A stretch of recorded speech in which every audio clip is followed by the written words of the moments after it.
রাসলীলায় ভগবান যে প্রতিশ্রুতিবদ্ধ হলেন, গোপীদের কাছে গললগ্নি কৃতবাসে যেন ক্ষমা চাইবার ভঙ্গিতে রাসস্থলিতে পুনঃদর্শন দিলেন। পুনঃদর্শন দিয়ে তাদেরকে মহারাস করার পরে রাসলীলার অন্তিমে ভগবান স্বীকারোক্তি দিচ্ছেন।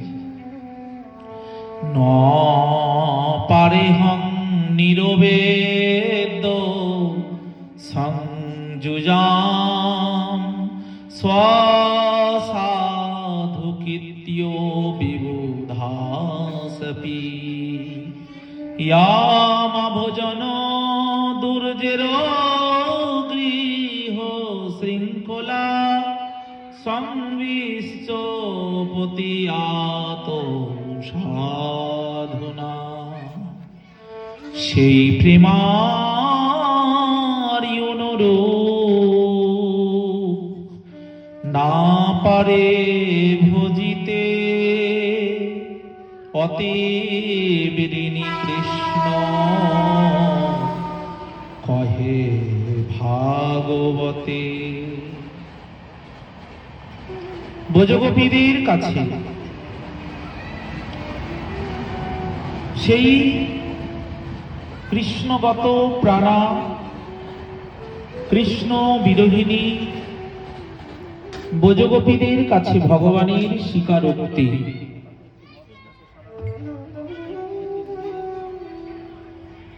কি স্বীকারোক্তি দিচ্ছেন?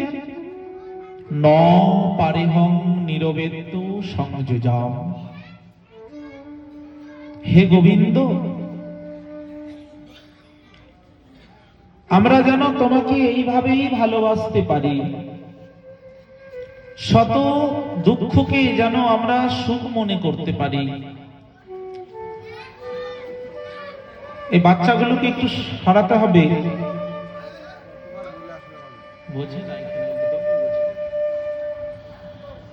যেন শত বিরহেও তোমাকে ডাকতেই পারি। ন পারেহং নিরবেদ্য সংযুজম স্বসাধু কীর্ত্যম। আমি পারলাম না। ভগবান স্বীকারোক্তি দিয়েছিলেন, তোমরা যেভাবে আমাকে ভালোবাসলে আমি ঠিক সেইভাবে তোমাদেরকে ভালোবাসতে পারলাম না। সেই প্রেমার অনুরূপ না পারে ভজিতে, অতীব ঋণী কৃষ্ণ কহে ভাগবতে। ঋণী হয় ভাগবতে কয়। ভগবান যে ঋণী হলেন সেটা তো ভাগবতে বললেন। তো ভগবান কি রাধারানীর প্রেমের ঋণ শোধ করতে পেরেছিলেন? বলছেন না। ভগবান রাধারানীর প্রেমের ঋণ, ব্রজগোপীদের প্রেমের ঋণ শোধ করতে পারেননি বলেই তিনি সেই রাধারানীর ভাবকান্তি নিয়ে নদিয়ায় গৌর হয়েছেন। তাই তো মহাজন বলছেন, কই ছন রাধা প্রেমা, কই ছন মধুরিমা, কই ছন সুখে তনু ভোর। এ তিন বাঞ্ছিত ধন বোঝেতে না হইল পূরণ। কি করিব ভাবিয়া না পাইনু। তাই ভাবিয়া দেখিনু মনে শিরাধার স্বরূপ বিনে। এ বাসনা পূর্ণ নাহি হয়। তাই রাধা ভাব কান্তি ধরি, রাধা প্রেম গুরু করি, নদিয়াতে করল উদয়। কই ছন রাধা প্রেমা,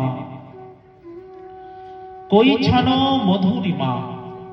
এই যে গৌরাঙ্গ ভগবান আমার রাধারানীর প্রেমের ঋণ শোধ করতে সেই বোঝের কৃষ্ণই যে গৌর হয়ে এসেছেন, তাই সেই কথাই বলছেন।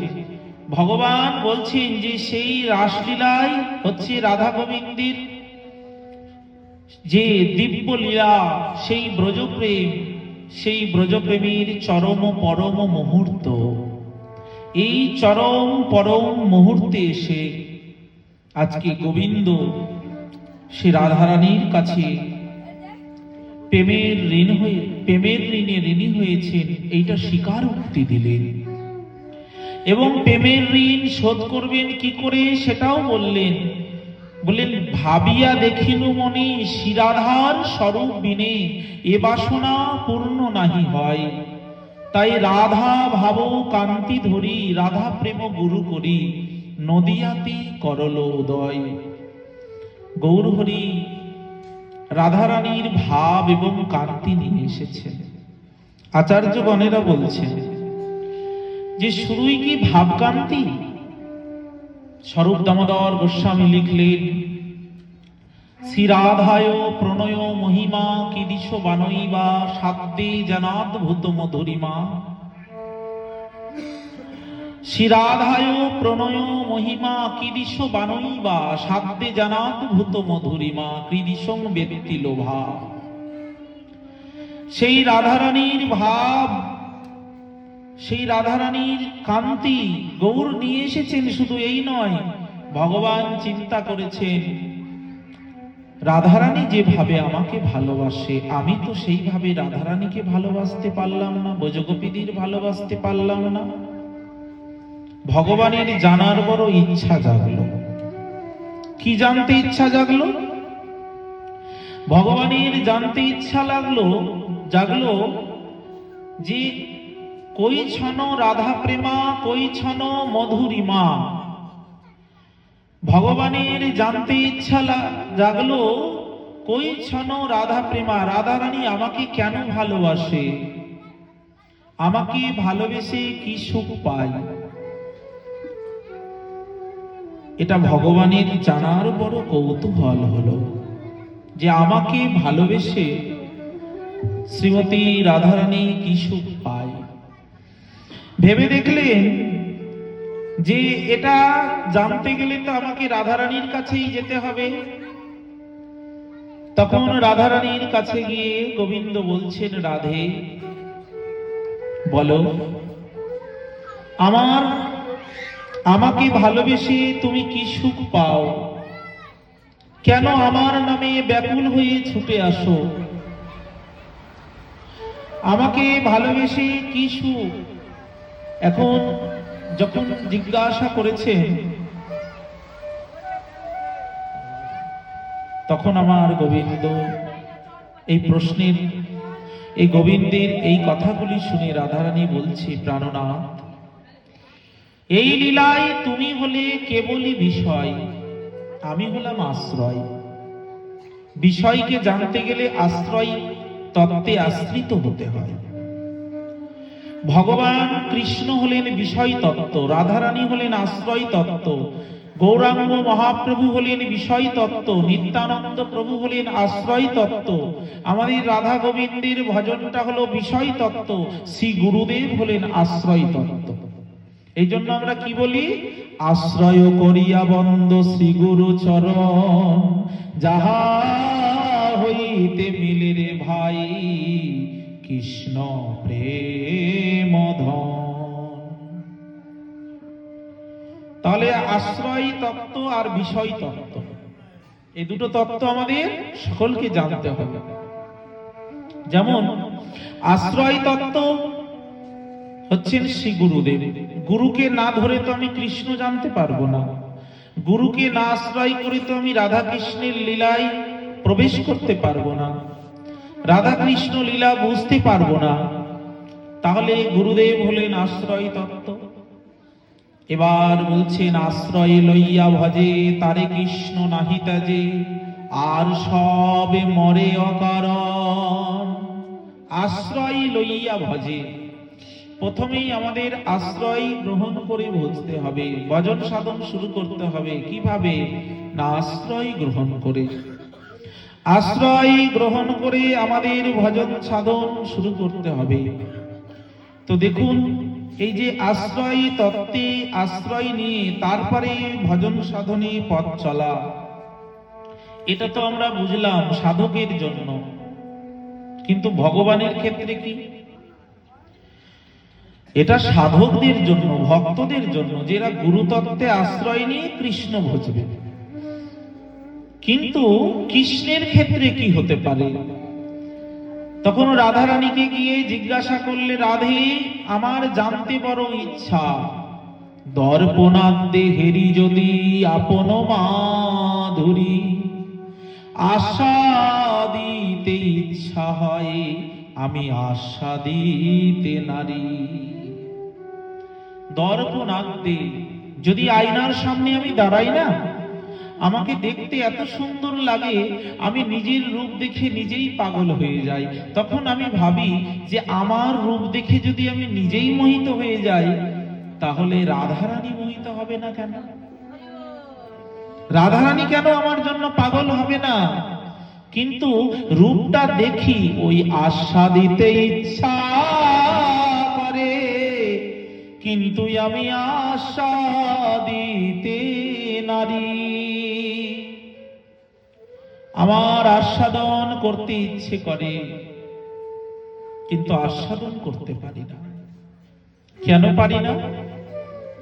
বলছি, আস্বাদন করতে গেলে রাধারানীর মতো সেই হৃদয়টা তো চাই। হৃদয়টা যদি অনুরাগের রঙে রঞ্জিত না হয়, হৃদয়টা যদি ভাবরসে প্রেম রসে পুষ্ট না হয়, তাহলে ওই হৃদয় দিয়ে কি করে আমি কৃষ্ণকে ভজন করব?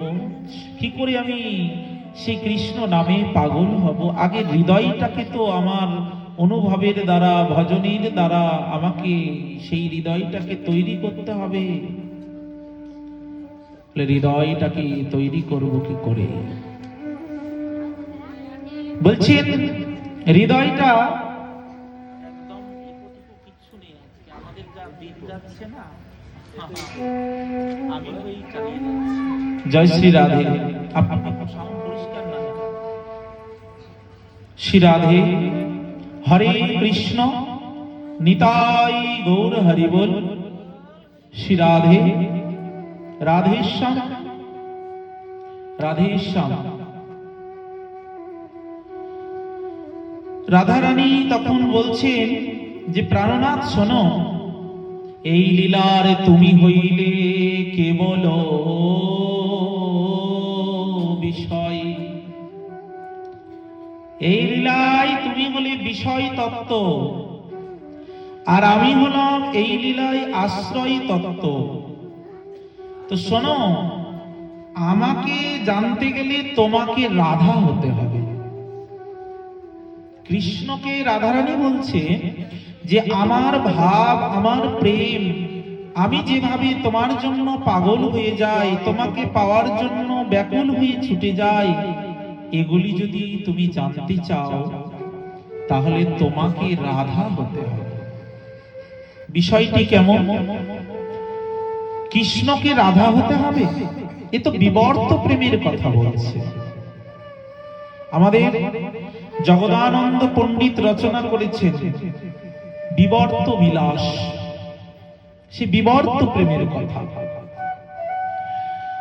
এখানে তাহলে রাধা, কৃষ্ণ যদি রাধা হয়ে যায়, বিষয়টাই তো উল্টে গেল। তাহলে কি হবে বলুন তো? যেমন রাধা কৃষ্ণ কৃষ্ণ বলে কাঁদত, রাধা যেমন কৃষ্ণের কাছে পাগলিনী হয়ে ছুটে যেত, কৃষ্ণ বিরহে রাধা যেমন যমুনায় ঝাঁপ দিতে যাচ্ছে, বলে এগুলো কৃষ্ণ করবে? প্রেমটা যদি বিবর্ত রূপ ধারণ করে, অপূর্ব আস্বাদন এখানে, তাহলে কৃষ্ণ ঠিক এরকম করবে। বলে এটা কেমন সম্ভব? এটা কোনোদিন মানুষ ভেবেছিল না দেখেছিল? বলে যেটা কোনোদিন মানুষ ভাবে নাই, কোনোদিন মানুষ দেখে নাই, সেটাই এই কলিযুগে হবে। কৃষ্ণ হারাধে হারাধে বলে ধুলাই গড়াগড়ি দেবে, হারাধে হারাধে বলে জগৎ জীবের দ্বারে দ্বারে কাঁদবে, অবশেষে হারাধে বলে নীলাচল সমুদ্রের জলে ঝাঁপ দেবে। দিয়েছি বাবা, শুনেছেন গৌরলীলা? আমাদের রাসলীলার মহাপরিণতি হচ্ছে গৌর সত্তর। কে? স্বয়ং গৌরাঙ্গ মহাপ্রভু তো কৃষ্ণ। তো ও কলিযুগের দ্বারে দ্বারে কেঁদে কেঁদে বেড়ায়নি, ধুলাই গড়াগড়ি দেয়নি, যমুনায় জ্ঞান করে সেই নীলাচল সমুদ্রে ঝাঁপ দেয়নি, জালিয়ার জালে ধরা পড়েনি। যারা চৈতন্য চরিতামৃত পড়েছেন, গৌরলীলা শুনেছেন বা পড়েছেন, আমার কথাগুলো বুঝতে পারবেন। বিভক্ত প্রেম বিলাসের কথা বলছে। এটা কলির যুগ, কলিযুগের জীব দেখতে পাবে। আমরা আজকে কবিরাজ গোস্বামীর লেখনী পড়ে বড় কৃতার্থ, বড় ধন্য যে দেখতে পেলাম কৃষ্ণ কেমন করে রাধা বলে কাঁদতে পারে। সেই রথাগ্রে নর্তন কালে আমার মহাপ্রভু রাধারানীর ভাবে জগন্নাথকে শ্লোক শোনাচ্ছেন। সেই তো পরাণ নাথ পাইন, মদন মোহনে ঝরি গেনু। সেই তো পরাণ নাথ পাইন, রাধারানীর ভাবে মহাপ্রভু শ্লোকগুলি বলেছেন। পরাণনাথ কে? যে মহাপ্রভুর প্রাণনাথ কে? বলছে নীলাচলে মহাপ্রভুর প্রাণনাথ হচ্ছে জগন্নাথ। গরুর স্তম্ভ তলে আছে এক নিম্ন খালে, সে খাল ভরিল নয়নের জলে।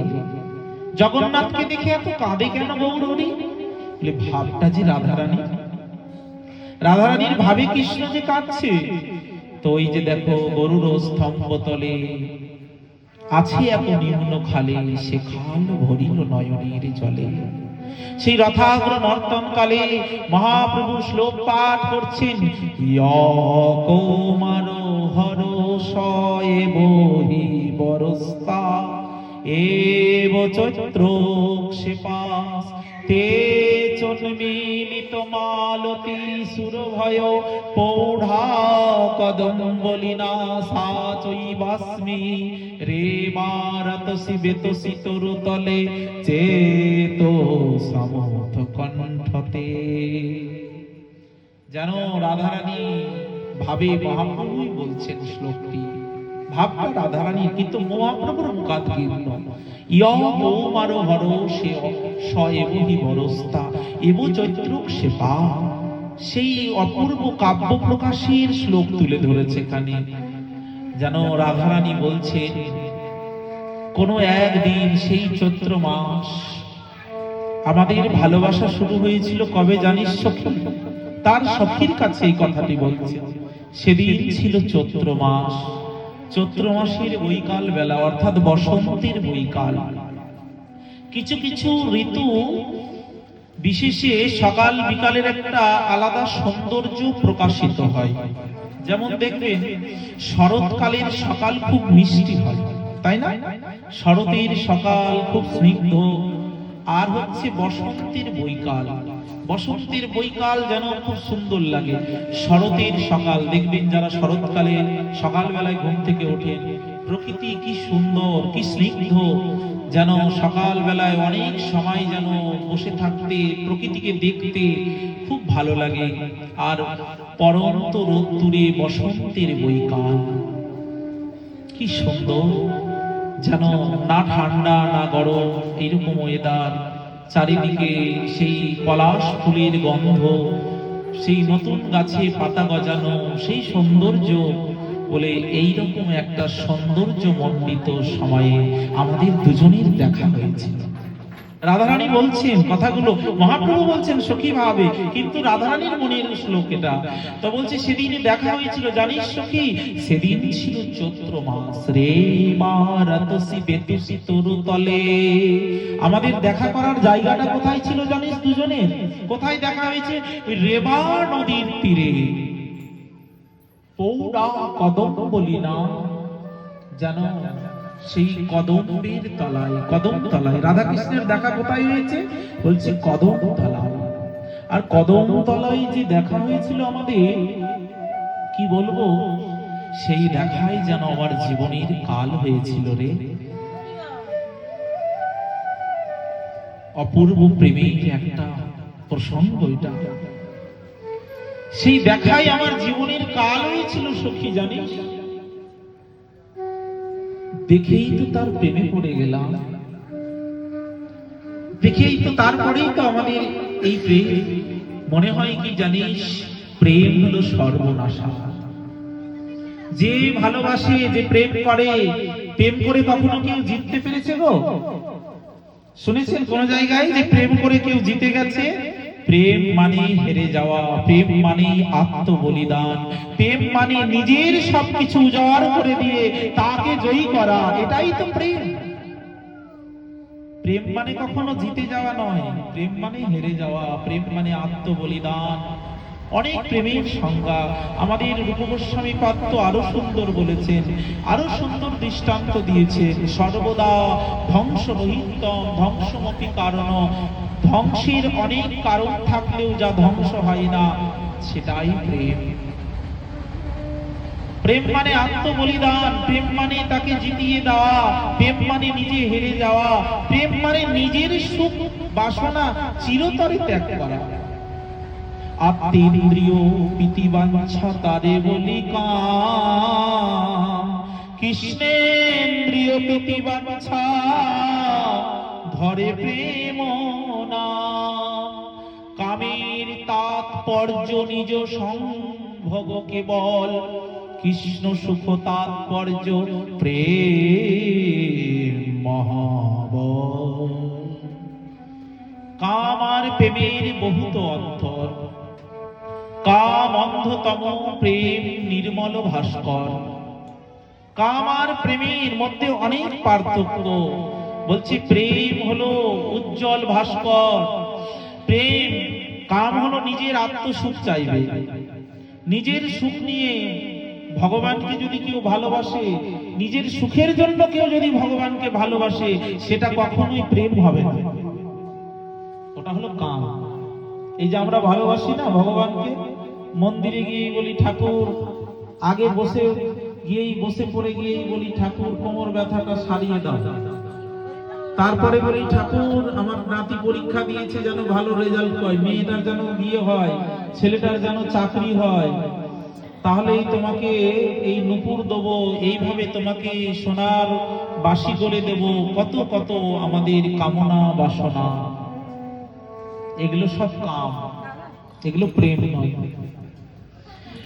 নিজের সুখের জন্য যেটা চাওয়া হয় সেটা সবসময় কামের মধ্যেই পরিগণিত হয়, আর যেটা ভগবানের জন্য চাওয়া হয় সেটাই তো প্রেম। প্রেম রাধারানী দেখিয়েছেন প্রেম কাকে বলে। কৃষ্ণ প্রেমের সব থেকে মূর্ত মন্ত্রময়ী বিগ্রহই হলো, সব থেকে বড় মূর্ত মন্ত্রময়ী বিগ্রহই হলো আমার রাধারানী। তার জন্য আমাদের রাই রামানন্দ সংবাদে সেই ভক্ত রামানন্দ রায় মহাপ্রভুকে বলেছিলেন যে রাধা প্রেমের ত্রিজগতে নাহি কই উপমা। রাধারানীর প্রেমের কোন উদাহরণ ত্রিজগতে নেই। রাধারানীর প্রেমের উদাহরণ ত্রিজগতেই নেই। এই তো বলছেন প্রেম সর্বনাশা। জানিস সজনী, সেদিন ছিল চৈত্র মাস। ওই তো আমাদের প্রেম যে সর্বনাশা, আমাদের কবিরাও বলেছিল সেদিন চৈত্র মাস তোমার চোখে দেখেছি আমার সর্বনাশ। প্রেম মানেই সর্বনাশা। তো সেই মহাপ্রভুর মুখ থেকে সেই শ্লোক রাধারানীর ভাবে বলে জগতের জীব দেখে ধন্য হলো, যে যেমনটি রাধারানী বৃন্দাবন লীলায় কৃষ্ণ কৃষ্ণ বলে কাঁদতো পাগল হতো, তেমনটি এই নবদ্বীপ লীলায়, এই কলিযুগে গৌরাঙ্গ লীলায় আমার গোবিন্দ রাধা রাধা বলে পাগল হয়েছে, রাধা রাধা বলে কেঁদে বেরিয়েছে, রাধা রাধা বলে ধুলাই গড়াগড়ি দিয়েছে। রাধা নামে জপে গোরা পরম যতনে, সুরধ্বনির ধারা বহে অরুণ নয়নে। আমাদের এই ভাবটিকে নিয়ে কত আলোচনা, কত সাহিত্য, কত দর্শন, কত কি এই ভাবটিকে কেন্দ্র করে। যেন নাম শতবার শতকণ্ঠে শত জন্ম শতবর্ষ বললেও ফুরাই না। এই যে সামনে আগমনী ফাল্গুনী পূর্ণিমা তিথি আসছে, আপনারা সকলে জানেন আর মাত্র 18 দিন পরেই আমাদের পরম পাবনী প্রেমময়ী ফাল্গুনী পূর্ণিমা তিথি, দোল পূর্ণিমা। সেই দিন ফাল্গুনী পূর্ণিমার পূর্ণ তিথিতে নদিয়ার ভাগ্যাকাশে, গৌরমণ্ডলের ভাগ্যাকাশে আমার গৌরাঙ্গ মহাপ্রভুর উদয় হয়েছে। আর মহাপ্রভু কেন এলেন এই কলিযুগে, এই নিয়ে কত আলোচনা। গৌর অবতারের কারণ কি, এই নিয়ে কত আলোচনা, কত ব্যাখ্যা। আমাদের নবদ্বীপ ধামে এই তো পাঠ শুরু হয়ে যাবে আর কদিন পর থেকে, সব মন্দিরে দোলের আগে পাঠ চলবে এই একটা বিষয়ের উপরে। খুব ভালো লাগে, মহাপ্রভুর অবতারের কারণ কি। কত বক্তার, কত মুখে, কত ব্যাখ্যা, যেন সেগুলো শুনলেই জীবন ধন্য হয়ে যায়। আমিও কত কত আশ্রমে, কত কত স্থানে এই কথাগুলি বলার সৌভাগ্য লাভ করেছিলাম। কত প্রিয় এই বিষয়গুলি, কত ভালোই লাগে।